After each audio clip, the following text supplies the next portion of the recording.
ସଦାପ୍ରଭୁଙ୍କର ପ୍ରଶଂସା ହଉ, ଗୌରବ ହଉ, ମହିମା ହଉ।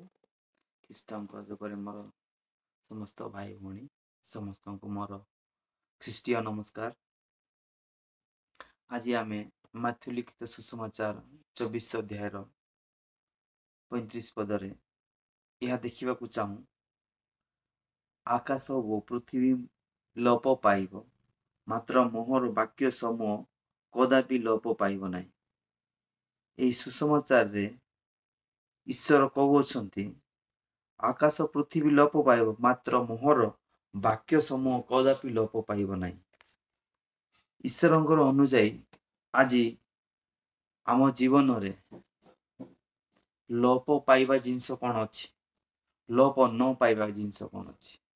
ଆମ ଜୀବନରେ ଆମେ ଆଜି ଯୀଶୁଙ୍କୁ ଗ୍ରହଣ କରିଛୁ କି? ଯଦି ଆମେ ଯୀଶୁଙ୍କୁ ଗ୍ରହଣ କରିଛୁ, ତାହେଲେ ଆମ ଜୀବନରେ ବାକ୍ୟ ଲୋପ ପାଇବ ନାହିଁ। ଯଦି ଯୀଶୁଙ୍କୁ ଆମେ ଗ୍ରହଣ କରିନୁ, ତାହେଲେ ଆମ ଜୀବନ ବୃଥା ଅଟେ।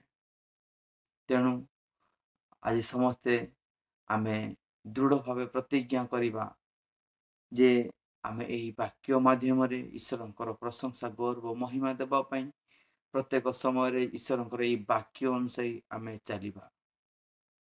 ପ୍ରଭୁ ଆମମାନଙ୍କୁ ଆଶୀର୍ବାଦ କରନ୍ତୁ, କାହିଁକି ଏହି ବାକ୍ୟ ଈଶ୍ୱରଙ୍କର ବାକ୍ୟ ପରୀକ୍ଷା ସିଦ୍ଧ ବାକ୍ୟ ଅଟେ। ପ୍ରଭୁ ଆମ ସମସ୍ତଙ୍କୁ ଆଶୀର୍ବାଦ କରନ୍ତୁ। ସୁସମାଚାରରେ 1 ଅଧ୍ୟାୟ 1 ପଦରେ ଲେଖା ଅଛି, ଆଦ୍ୟରେ ବାକ୍ୟ ଥିଲେ, ବାକ୍ୟ ଈଶ୍ୱରଙ୍କ ସଙ୍ଗରେ ଥିଲେ, ସେହି ବାକ୍ୟ ଈଶ୍ୱର ଥିଲେ। ଆଦ୍ୟରେ ପ୍ରଭୁ ପରମେଶ୍ୱର ସେ ନିଜେ ବାକ୍ୟ ଥିଲେ, ଆଉ ସେହି ବାକ୍ୟ ତାଙ୍କ ସାଙ୍ଗରେ ଥିଲେ, ଓ ସେହି ବାକ୍ୟ ଈଶ୍ୱର ହିଁ ଥିଲେ। ତେଣୁ ଆମ ଜୀବନରେ ଯେତେବେଳେ ଆମେ ଈଶ୍ୱରଙ୍କର ସେହି ବାକ୍ୟକୁ ଗ୍ରହଣ କରିଥାଉ, ଈଶ୍ୱରଙ୍କର ବାକ୍ୟ ଅନୁସାରେ ଯଦି ଆମେ ଚାଲିଥାଉ, ତାହେଲେ ଏହି ସୁସମାଚାର ଦ୍ୱାରା ଜଣେ ବ୍ୟକ୍ତି ପରିତ୍ରାଣ ପାଇଥାଏ। ଏହି ସୁସମାଚାର ଦ୍ୱାରା ଜଣେ ବ୍ୟକ୍ତି ଅନନ୍ତ ଜୀବନ ପାଇଥାଏ। ଏହି ସୁସମାଚାର ଦ୍ୱାରା ଜଣେ ବ୍ୟକ୍ତି ଈଶ୍ୱରଙ୍କୁ ଜାଣି ପାରିଥାଏ। ଏହି ସୁସମାଚାର ଦ୍ୱାରା ଜଣେ ବ୍ୟକ୍ତିର ପାପ କ୍ଷମା ହୋଇଥାଏ। ତେଣୁ ଆସନ୍ତୁ ଏହି ବାକ୍ୟକୁ ଆମେ ହୃଦୟରେ ରଖି ଈଶ୍ୱରଙ୍କର ପ୍ରଶଂସା, ଗୌରବ, ମହିମା ଦେଇପାରୁ। ସେଥିରେ ଈଶ୍ୱରଙ୍କର ବାକ୍ୟ ପବିତ୍ର ବାକ୍ୟ, ଈଶ୍ୱରଙ୍କର ବାକ୍ୟ କାର୍ଯ୍ୟ ସାଧକ ବାକ୍ୟ, ଈଶ୍ୱରଙ୍କର ବାକ୍ୟ ଜୀବନ୍ତ ବାକ୍ୟ। ଏହା ଆମେ ଏବ୍ରୀ 5 ଅଧ୍ୟାୟ 12 ପଦରେ ପଢିବାକୁ ପାଉ। କାରଣ ଈଶ୍ୱରଙ୍କର ବାକ୍ୟ ଜୀବନ୍ତ ଓ କାର୍ଯ୍ୟ ସାଧକ, ପୁଣି ଦ୍ୱିଧାର ଖଡ୍ଗ ଠାରୁ ତୀକ୍ଷ୍ଣତର। ପ୍ରଭୁ ଏହି ବାକ୍ୟ ଦ୍ୱାରା ଆମମାନଙ୍କୁ ଆଶୀର୍ବାଦ କରନ୍ତୁ। ପ୍ରଥମ ଯୋହନ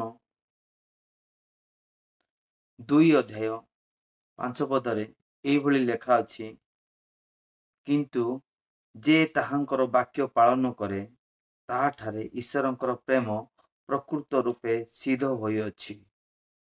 ଏହା ଦ୍ୱାରା ଆମ୍ଭେମାନେ ଜାଣୁ ଯେ ଆମ୍ଭେମାନେ ତାହାଙ୍କ ଠାରେ ଅଛୁ, ମାନେ ଈଶ୍ୱରଙ୍କ ଠାରେ ଅଛୁ। ତେଣୁକରି ଈଶ୍ୱରଙ୍କର ବାକ୍ୟକୁ ଆମେ ଗୁରୁତ୍ୱ ରୂପେ, ଈଶ୍ୱରଙ୍କର ବାକ୍ୟକୁ ଆମେ ଗୁରୁତ୍ୱ ଦେବା ନିହାତି ଦରକାର। ଆମ ଜୀବନରେ ଈଶ୍ୱରଙ୍କର ବାକ୍ୟ ରହିବା ନିହାତି ଆବଶ୍ୟକ।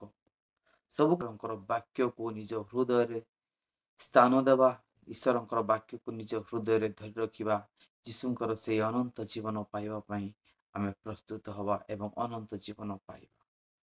ପ୍ରଭୁ ଏହି ଛୋଟ ବାକ୍ୟ ଦ୍ୱାରା ସମସ୍ତଙ୍କୁ ଆଶୀର୍ବାଦ କରନ୍ତୁ। ଆମେନ୍।